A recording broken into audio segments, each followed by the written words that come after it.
Hey folks, welcome back to the channel. It's Kyle from Backcountry Adventure Motorsports. And about a year ago, Tyler from the very popular channel Everide ADV, he posted a video called 10 questions for every ADV rider.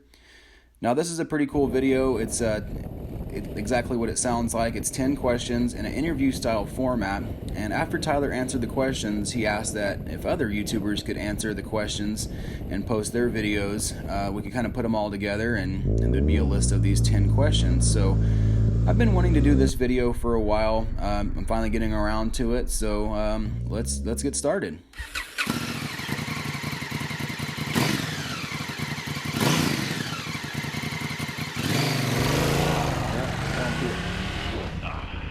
Also would have wanted to do this video in a moto vlog style format, but with the weather the way it is here in northern Idaho right now, there's easily a foot of snow on the ground, so I just kind of put a bunch of riding videos together, some clips, and we'll just talk about it. So first question: when did adventure motorcycling initially catch your eye, and what was the reasons for why it initially caught your eye? This one's kind of a long one, but I will keep it as short and to the point as possible. Growing up, I spent a lot of time on four-wheelers and a little bit of time on dirt bikes, and did a lot of camping, and those are just kind of the things I really enjoy doing. Come high school, I was really into sports, so I didn't ride dirt bikes and stuff like that as much as some of my friends did in high school. But come college, the college that I went to, the parking was horrendous. So my first motorcycle was a Honda CM185, and I bought that bike because if I rode a motorcycle, then I could park right up front next to the building and didn't have to waste time looking for a parking spot and all that. So after getting into motorcycling a little bit more, I had several street bikes, and I ended up with a 2005 Suzuki V-Strom, and this bike, in my opinion, was awesome. It was comfortable. It did pretty good for long trips, and it did decent off-road as far as on fire roads and stuff like that. And then I was introduced, like a lot of people, and it seems almost like cliche now, but I was introduced to the movie Long Way Round, and something just ignited in me, and I thought, man, if you can take a motorcycle on, any kind of distance of trip, just to kind of unwind and get away, that's what I want to do. I enjoy camping, I enjoy the outdoors, and I enjoy motorcycling, so it was kind of a way to put them all together. And also, as I got a little bit older too, it was just a good way to get away and unwind. I was in the military, and I was currently a reservist during this time period, and I was also in law enforcement, and this was just a good way to kind of get away from people and clear my mind and just be out in the wilderness and enjoy what there is to enjoy about adventure motorcycling. So in a nutshell, that's pretty much it. That's what really caught my eye, was just the fact that you can load up on a bike with a little bit of camping gear, or really just a day trip type stuff, and get out in the woods and away from people, and that's what I enjoy doing. So that's the answer to that question. Number 2, why do you ride, and what feelings does it bring to you personally? I can go into this one also kind of deep, but I'm going to try to stay somewhat shallow with it. Number 1, it's fun. It makes me smile. It's like being on a jet ski. You cannot get on a jet ski and not smile, and the same thing goes with the motorcycle. In my opinion, you cannot sit or stand on a motorcycle and not just be smiling ear to ear. It can be the worst day of riding for me, but it's still one of the most fun days.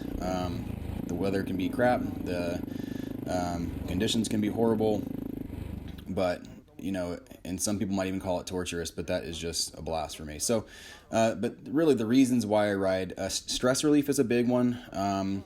Again, being prior service military and also law enforcement, I have, a lot of stuff kind of built up that I like to kind of get out of my head, and that's a real good way to do it. I like nature. I like enjoying the scenery.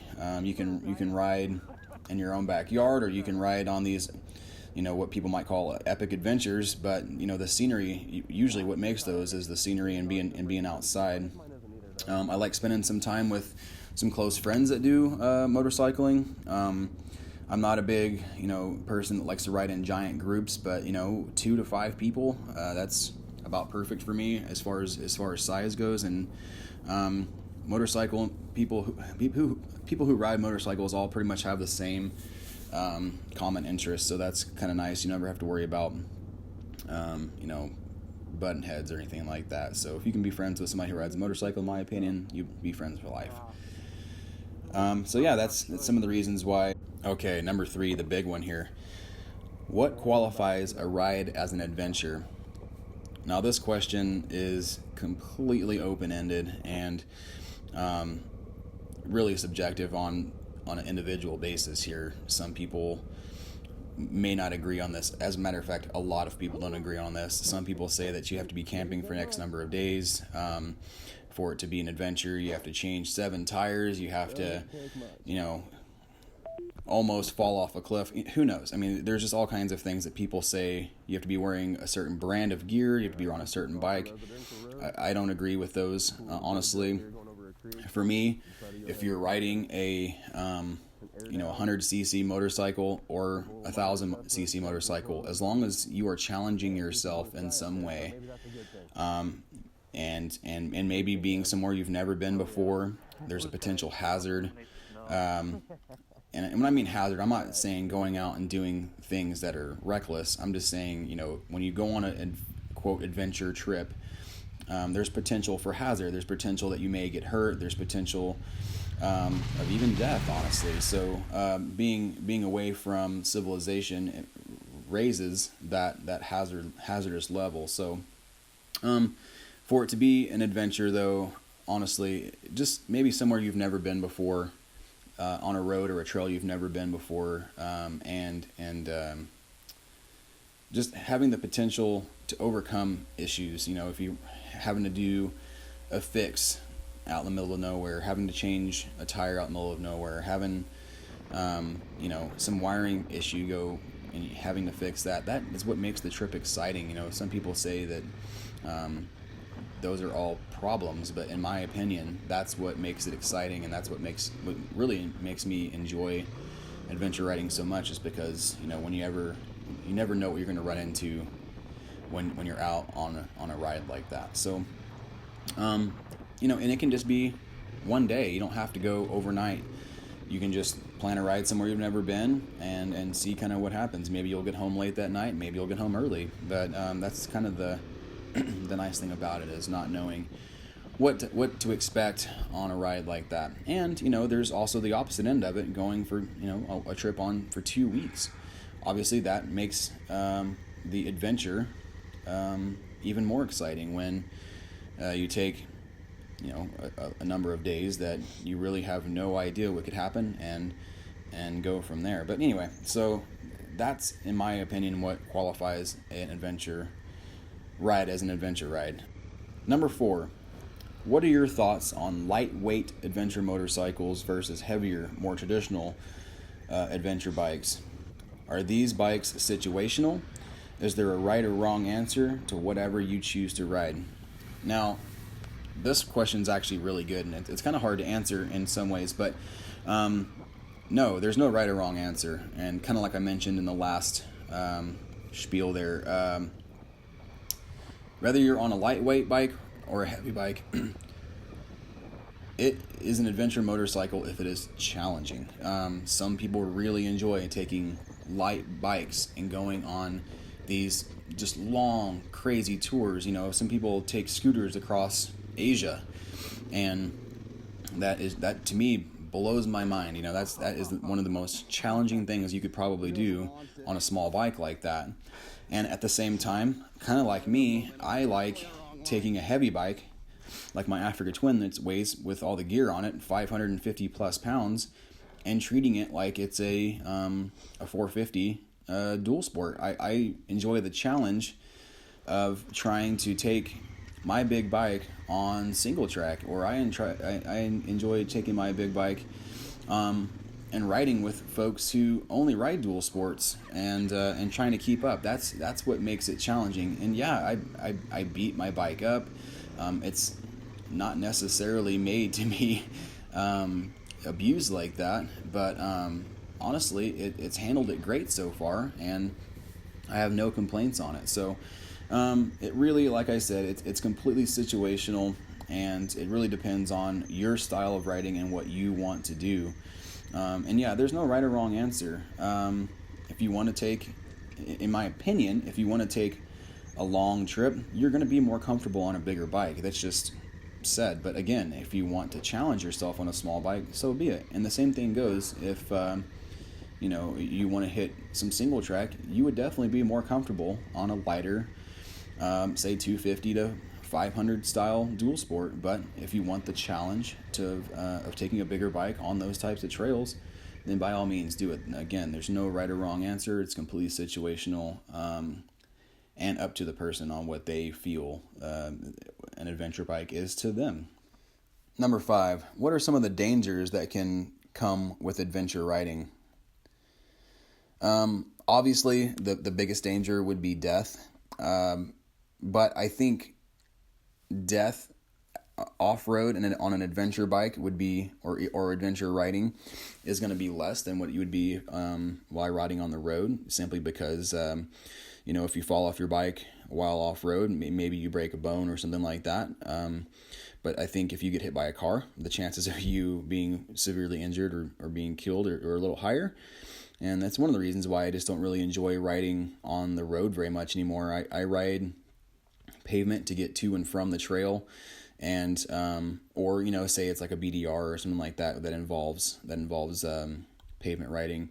There's been a few stints on my bike where I've done a long touring trip on the pavement, but they're very few compared to what I really enjoy doing off-road. Also, you could, as far as injuries go, if you get injured and you're in a remote area, you have to be able to kind of take care of yourself or do, first aid. Hopefully you're with a group of people or even just one more person, that you can have help there if you need help, or you can provide help to somebody else. Riding by yourself, I've done it.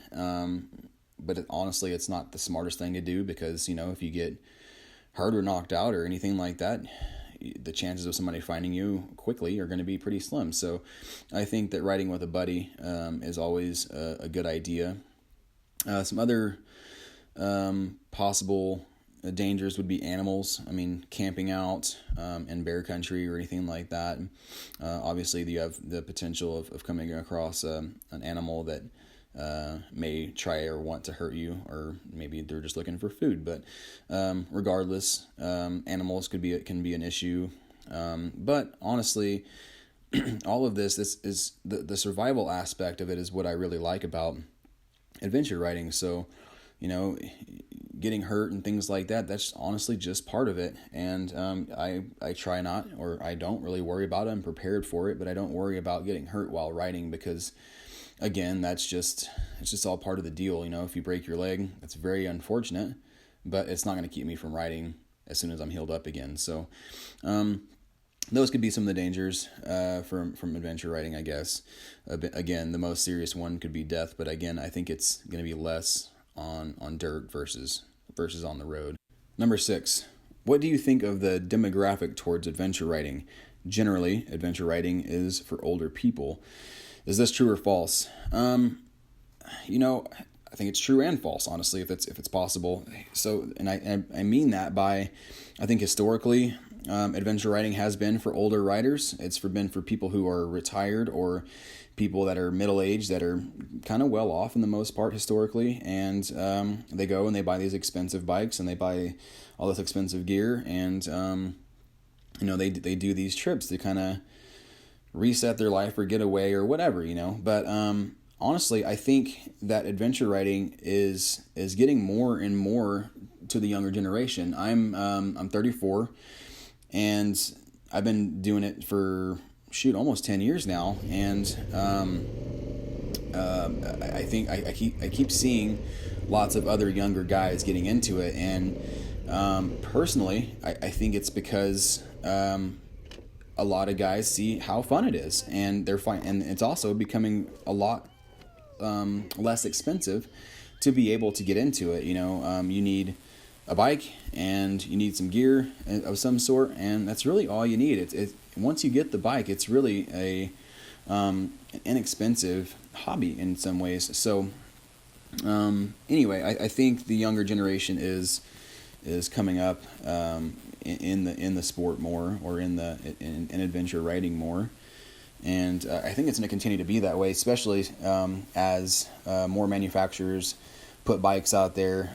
It's just lowering the cost. I mean, look at the Africa Twin. It was thousands of dollars less than what, say, a GS is. So, and as long as manufacturers continue to keep putting out bikes that are quality and the cost is going down, I think you're going to see more and more people get into the sport, just because it's fairly inexpensive to get into. Number 7, would you ever consider going on a cross-continental adventure tour if funding was not an issue? Well, yes, absolutely. Honestly, one of my dream trips is to go from the Arctic Ocean in Alaska to the southern tip of South America. But I'm also not in a huge hurry to do this trip, because I recently just moved to northern Idaho, and there's tons of riding here in this area that I would love to explore and get to know. So, would I be interested in doing a cross-continental trip? Absolutely.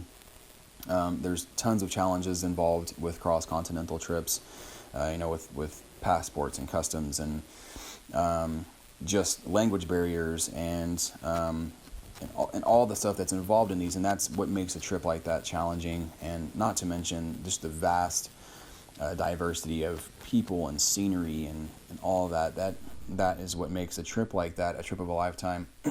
But again, would I be perfectly happy in my life if that didn't happen? Maybe, because there's so much to do in the U.S. that people just take for granted. I think that the Southwest alone has tons and tons of riding down there that you could do for years before you saw it all. So anyway, that's kind of my take on that. I would absolutely do a cross-continental trip if money was not an issue. Okay, number 8. What are some of the essential costs that you may incur when looking to get into adventure riding? Well, obviously the bike. Bikes can go anywhere from $2,000 to $25,000 depending on what you're looking for. The next thing from there is going to be a helmet. You can get helmets easily for $100, and helmets go all the way up to $1,000. Those are the two essentials: a bike and a helmet. From there, though, boots and any other protection gear, jacket, pants. Here's my take on this. I first started riding, adventure riding. I wore combat boots. I wore jeans and a regular coat and things like that. That was out of pure trial and error, honestly, because your first couple falls, you realize that some protection might be nice. So you can wear dirt bike gear underneath a jacket. But here's kind of my thought, and it's different than some other people who have done these videos. I'm a firm believer that you get what you pay for, and that doesn't always make a whole lot of sense, because some people or some brands charge way too much for what the comfort level of their gear is. But I'm not going to get into brands and all that kind of stuff. But in my experience, I have somewhat spendy gear, and I've owned a lot of inexpensive gear in the past, and in my experience, it does not last more than a year. So by the time you get 10 years into this, you end up buying several jackets and pairs of pants and helmets and gloves and boots, and if you just would have bought the higher end stuff that's more quality built, in the long run, you're gonna save money. And that's just in my personal experience. And I know that there's gonna be people that argue that, but with me, again, that's just what I have found. I have had my personal riding gear that I have now that is fairly high end, and it's lasted me 5 years now, and there's not one thing wrong with it. And in the past, the other stuff that I had, I was lucky to get a season out of it. So except helmets, I've actually had 2 helmets in the last 5 years, and that's just personal upgrade. But other than that, the boots I've had for 5 years and my jacket and pants are almost 5 years old. So I'm very, very happy with what I have now. And again, I'm a firm believer that you get what you pay for. But at the same time, you can totally get by with a pair of high boots, whether they be combat boots or even just hiking boots. But obviously, the more protection in a crash, the better off you're going to be. And the same thing goes for jacket and pants. I started off wearing denim, because you could take some road rash, but obviously leather is going to be better, textile is going to be good, and then if you have padding under that, it's going to be even better. So it really all depends on your budget, but again, my point is that when you do get to the point to where you find what you like and you think it's something that you would like for a while, you're better off spending the money and getting the stuff that's going to last. And something that's got a good warranty behind it, because a lot of times if you have a problem, then you can places will swap it out for free, and that's a pretty cool thing too. So that's my take on that. The essential cost basically is a bike, a helmet, and some gear. After that, once you get all those things, adventure riding is actually really cheap. You're going to spend money on gas, food, and camping, if you even spend money on camping, because a lot of times I find places that are completely free. So that's my take on that. All right, number 9. If there was one key destination or route that you think most adventure riders should ride or go to, what do you think it should be? All right, so this is kind of a hard question for me. So if you know me personally, or if you follow the channel at all, you know that 2017 was a pretty awesome year for me and my family. We were blessed and fortunate enough to be able to travel to all 50 states last year. 49 of those states we traveled to by RV, toy hauler, and we brought our motorcycles with us, and we rode literally all over the country. So as far as one destination, I cannot do that. I cannot give you one destination, but I will give you kind of what I've seen and what my personal experience is. So, one of the top states I rode in was Alaska, and that's just because it was so big. There's so much to see, and it's just gorgeous. There was so much wildlife to see, and the terrain changed a lot. So, Alaska would be a big one. Definitely one of my favorites, but there are many other places in the U.S. That I rode that I really enjoyed. The Southwest, say from like Texas to California and up, like the whole South, or the whole West and Southwest, I really, really enjoyed riding in. Utah, Colorado, Nevada's a big one. New Mexico is awesome. Those states, there's so much BLM and public land to ride there. You could ride there for the rest of your life and maybe not see it all. So that's in my opinion really, really awesome. Some of the major trips that I would like to do, the TAT would be cool. I would really enjoy doing that. The Trans-American Trail. The Continental Divide ride would be a pretty big one for me, just because it's from what I understand, it's not real challenging, but it's just gorgeous. And sometimes you gotta kind of just sit back and enjoy the view instead of just always trying to hit it hard. I've ridden a lot of the BDRs. Those are always great rides. I haven't done all of them, and so I would like to kind of check those all off my list. Baja, I would really, really enjoy, I think, going down to Baja and riding the Baja Peninsula. I was supposed to do that this year, and things just didn't work out, so that's still up, and hopefully going to happen in the next year or so, 2 years. But I think really Alaska, if you can make an Alaska trip. We rode from Idaho up through, or we drove from Idaho up through Canada, through Banff and Jasper National Parks, and hit the Alaskan Highway and did that route. And man, I think to do that whole trip again on only a motorcycle would be an epic adventure. So I think that's something that I would also like to do.